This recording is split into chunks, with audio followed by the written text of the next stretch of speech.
வணக்கம் ஃப்ரெண்ட்ஸ். யாரெல்லாம் ஜெஸ்னட்பட் என்னும் மலர் மருந்தை எடுக்கலான்னு சொல்லிட்டு பார்க்கலாம் வாங்க.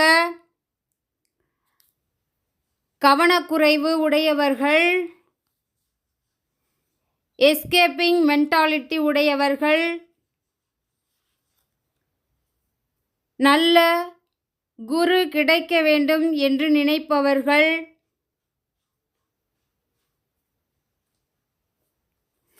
கணவன் மனைவியிடையே ஒற்றுமை வேண்டும் என்று நினைப்பவர்கள், வேலைக்காரர்கள், ஏமாற்றாமல் பொய் சொல்லாமல் இருக்க வேண்டும் என்று நினைப்பவர்கள், எல்லோரும் நம்மிடம் நியாயமாக நடக்க வேண்டும் என்று நினைப்பவர்கள், குழந்தைகள் யாரிடமும் ஏமாறாமல் இருக்கவும்,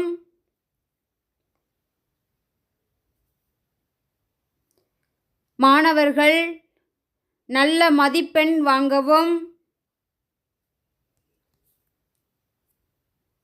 Thanks for watching.